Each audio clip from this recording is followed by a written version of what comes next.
So, at last I'm back with a gun review. I've been on the farm, so I was able to review this gun.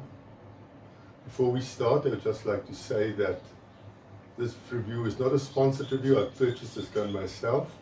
However, I purchased it at Extreme Airguns in Centurion in Pretoria, and Jaco and Jacques gave me a very good deal on it. Their service is also always excellent, so I could highly recommend the store. So let's start with this gun. This is the Hatsan Blitz. It's a big gun. It may not be the prettiest gun on the market, but it does have a mean tactical look. It may not be the most accurate gun out there, but it is plenty accurate. It may also not be the most powerful gun out there, but it is powerful enough to kill small game with. But what it is the coolest, most fun air gun that you can buy at any price. Speaking about price, this gun is not inexpensive. In South Africa, it cost about 23,000 rand, and in America you'll just have to check. I'll put the price on the screen below to see what it costs in America, in the USA. So let's look at this gun in a little bit more detail, and let's start off with the most important part. This is no ordinary air gun. It's an automatic air gun. In other words, it's like an air gun machine gun. It shoots semi-automatic shots, which means you pull the trigger, and each time you pull the trigger, the pellet shoots out and the gun cocks itself. But it also has this fun switch, the selector switch, which you can use to switch between full auto and semi-auto. And that semi-auto, as I've said, one pull on the trigger gives you one shot, but if you keep the trigger back, it will continue shooting at an amazing rate, and very quickly you'll be getting rid of a lot of pellets. Good. So let's start. The gun has a shrouded barrel, so it's not too loud, but we'll test that later.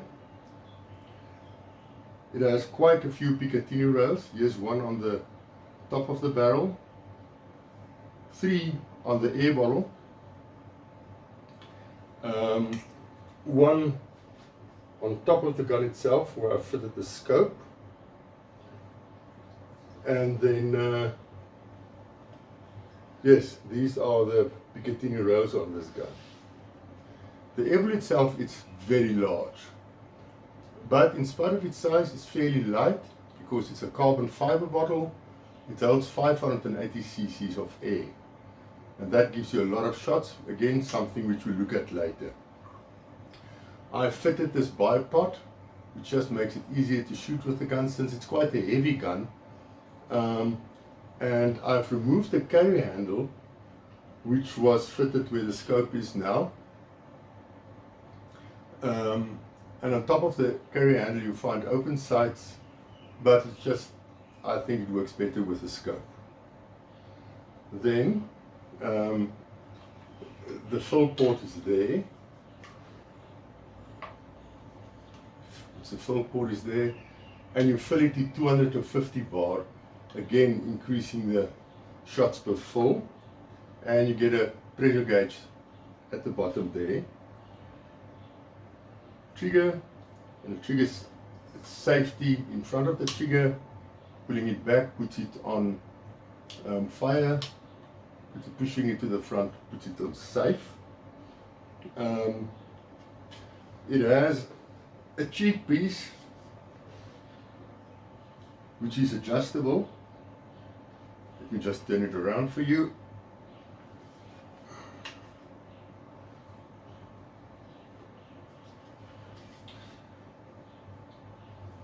So just loosen the screw, which seems to be quite tight now. There you are. Then you can adjust it up and down to your desired height, and then retighten the screw again.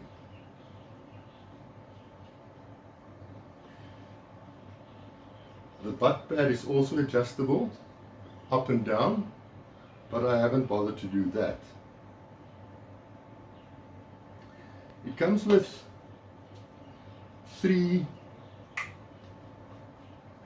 21 round magazines in 22 caliber. I think it holds 25 rounds in .177 caliber.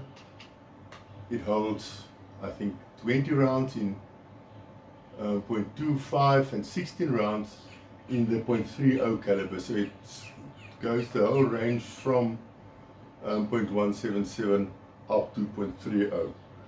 You also get 2 spare magazines, which you can attach to one another, so that you can just pull it out, turn it around, and push it back in after you've made the shot.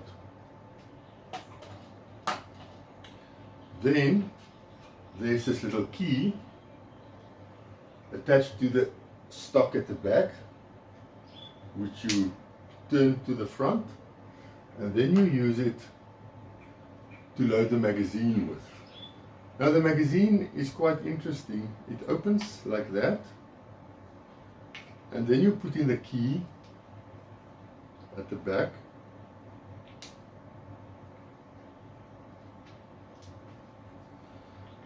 turn it around anti-clockwise all the way, then you put in the first pellet, and then you can release it because the first pellet keeps it in place. And then you just drop in the pellet nose first into the rest of the 20 holes. So it's much easier than many of the recent guns where you have to turn the little cover one by one. So it's much easier to load than some of the other designs on the market. So I think that's the gun. So let's have a look at the specs, and then we'll do some testing. Let's just quickly have a look at the specifications. According to the specifications, there's a maximum muzzle velocity of 1050 feet per second in 55 in .22 caliber, which I didn't get. However, the energy of 36 foot-pound I was able to achieve. It has a 21 shot magazine, a 580 cc air tank, and a fill pressure of up to 250 bar. According to this, you get 130 optimum shots per fill. There is a synthetic stock with a pistol grip. It is quite long. It is 1150 millimeters long with a barrel length of 585 millimeters, and it is quite heavy. It weighs 4 kilograms, which I think they are probably understating it. I haven't weighed it myself, but then if you add the necessary attachments like the scope and the bipod and perhaps a few other things, plus the magazine, you're probably going towards 5 kilos, and that means that we are talking about an 11-pound rifle, and that is quite heavy. So let's have a look at the velocity and the shots you get from one fill. We tested the shots per fill by inflating the gun to 250 bar and then using H&N Jumbo 15.9 grain pellets and measuring the velocity from 250 all the way down to 100 bar. We tested the muzzle velocity using JSB exact jumbos of 15.89 grain, and we started off at 250 bar and then just continue shooting, measuring the muzzle velocity, and from shot 1 until approximately shot 70, the muzzle velocity was around between 930 and 950, and only then from shot 71 it started dropping until you got to shot 110, and then it dipped below 900, and then it stayed above 850 up to shot 150, and only the last 10 shots from shot 151 to 160, the average muzzle velocity dropped to 835 feet per second. So if you look at the shots per fill on a graph, you can see that the graph is remarkably level, with only a small dip at around shot 110, and it looks very much as if this rifle is regulated. I don't know whether it is, I don't think it is, but that graph looks a lot like a regulated rifle. With the velocity testing, I used 4 pellets, going from heavy down to the lighter pellets. I used the Samyang 28.4 grain pellets, JSB exact jumbo heavies at 18.13 gram, the same pellets that we used for the shots per fill, this JSB exact jumbos at 15.89 grains, and finally Remington hollow points at 14 grains rather. So let's have a look at the results. I tested the velocity by using these 4 pellets. I've started off with Remington Express at 14 grains. I shot strings of 5 shots, and with the Remington Express we had an average of 985 feet per second and an average muzzle velocity of 30.1 foot-pound. As usual with the PCP, the heavier you go,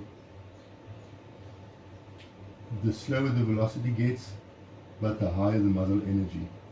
So the JSB exact jumbo 15.89 grain gave us an average of 938 feet per second with an average muzzle velocity or an average muzzle energy of 31.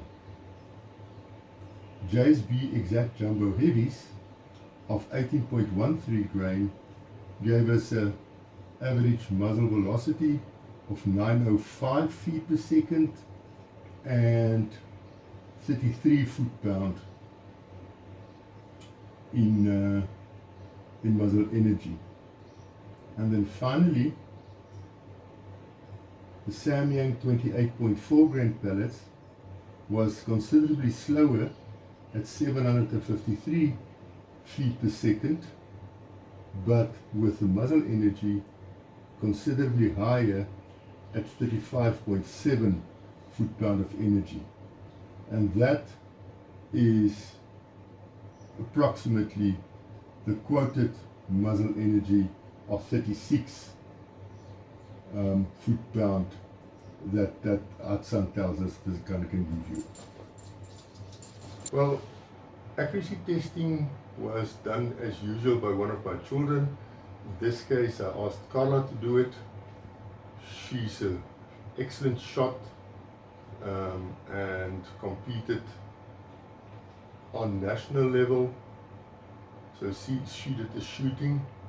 We first shot the JSB Exact Jumbo Heavies at 25 meters, then moved the target back to 50 meters, and then again shot a string of 5 shots there. I've used those pellets because, in my experience, they are always the most accurate pellets to use. Zo is moeilijk om te praten.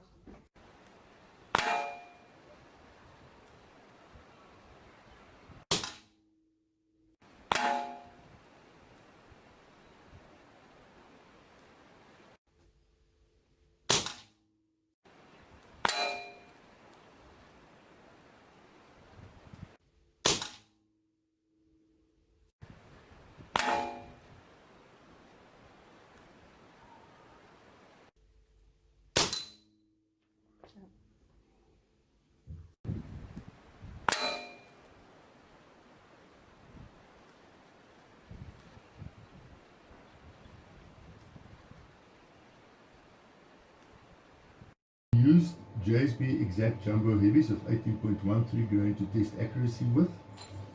And at 25 meters, Carlos shot a group of 19 millimeters, which is not too bad at all. However, if you look at the smaller group and consider the 2 shots on the left as flyers, the group size goes down to 13 millimeters, and that is probably a true indication of this gun's accuracy and what the barrel can actually do.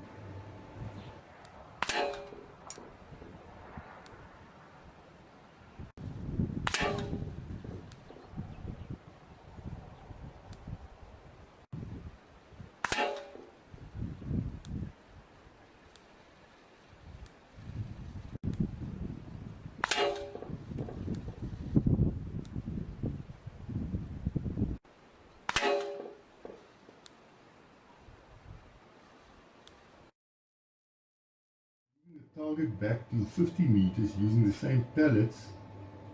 The group was 47 millimeters, which is very large, but the wind was blowing, the target was moving a little bit, and Carla called that single shot on the left as a flyer as he shot it. And I think that is part of the problem with the heavy trigger. And if we disregard that one and just look at the smaller group, those 4 shots went into a 25 millimeter group, and that is quite respectable at 50 meters in windy conditions. We've also tested the sound of the rifle to see how loud it is, and I've compared it to the AR6K, a fairly loud unshrouded barrel gun, as well as the Hatsan Flash Pop, a small compact little gun also unshrouded with power similar to this Hatsan Blitz, but quite loud. So let's look at those results. Okay, so now let's check how loud this gun is. We'll compare the Blitz firstly to the Evanix AR6K, which is a medium powered gun with an unshrouded barrel, and also to the Hatsan Bullpup, which is a very loud gun, a bit higher powered, also with an unshrouded barrel. So let's start first with the AR6K.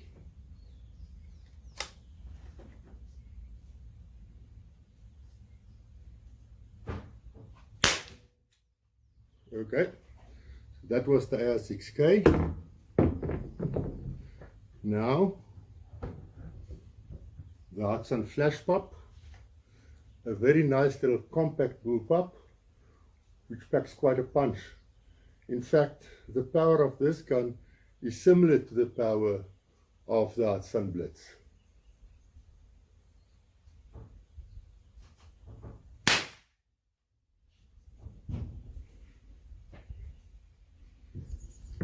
And finally now, the Blitz itself. Similar power to the flash pop, but with a shrouded barrel.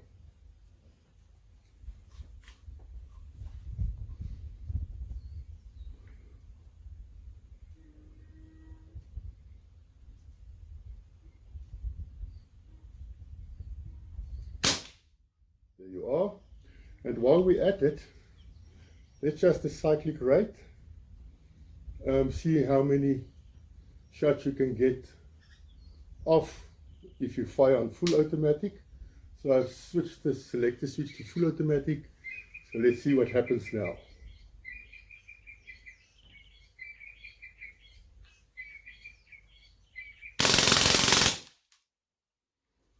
Okay, so we'll analyze these a bit further when we get back.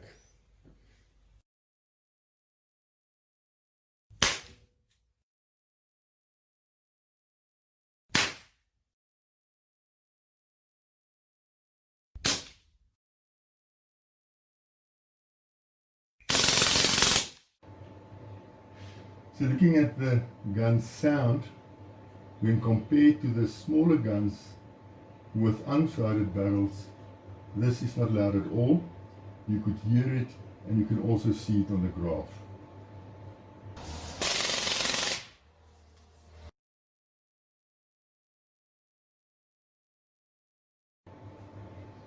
This showed us how quickly this gun can get rid of 21 pellets, and it got rid of 21 pellets in 0.9 seconds.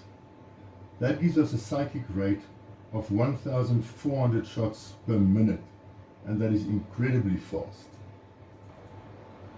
Finally, let's look what happens on full automatic, because that is this gun's party trick. It's okay, we can do the single shot thing, but that's pretty much like any other air gun. What sets this one apart is the fact that it does it in full automatic. So let's have a look at how quickly you can waste lead downrange. Okay guys and girls, let's have some full auto fun. I have 3 coffee tins there downrange, all of them filled with water, weighing about 2.5 kilos or 5.5 pounds. And I'm going to fire at them on full auto. So let's flip the selector switch to full auto.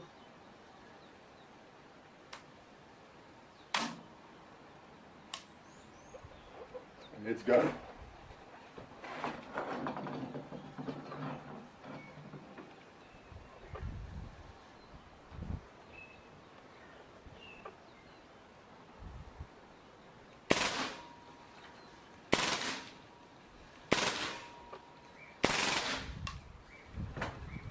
Change magazine.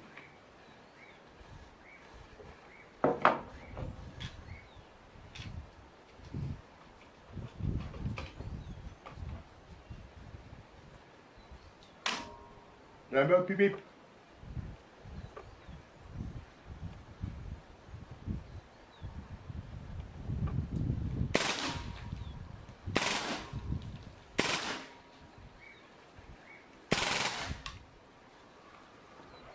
And another magazine.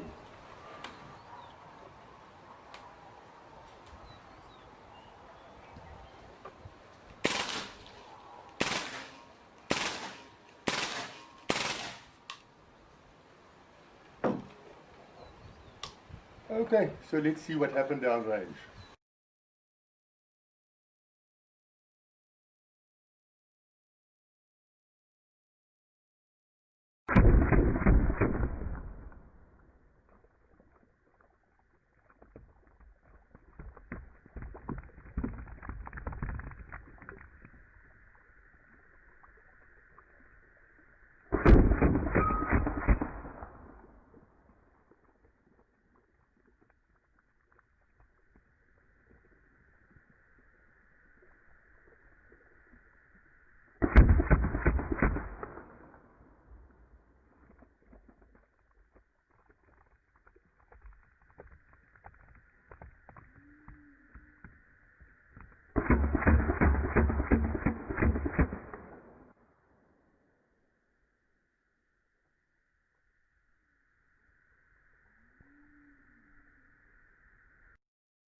finally, the summary.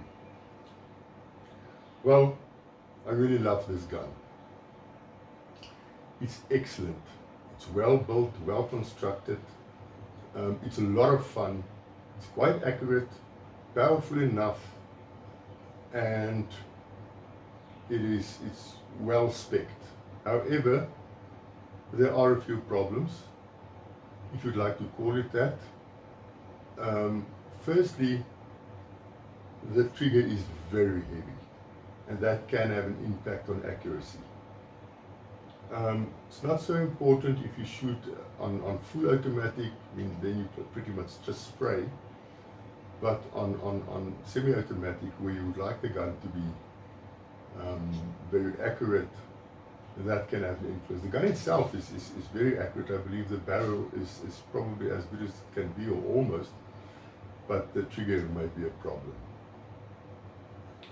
Also, the cyclic rate is very high, and I think if you could have the cyclic rate perhaps 50% of what it is now, it will still be a lot of fun, but you'll just be able to control your bursts a little bit better. And finally, it is quite a heavy gun that you need to lug around with you. Luckily, it does have these attachments where you can mount a strap to the gun, or a sling. There's one there that comes with the gun attached to the one Picatinny rail, and then another one here at the bottom of the stock. And if you intend to use this gun for hunting, to carry it around, I would really suggest you get a sling. So that's my take on this gun. And although it has a few problems, I think, generally speaking, this is probably the most bang for buck that you can get in air rifles and powder burners. See you next time.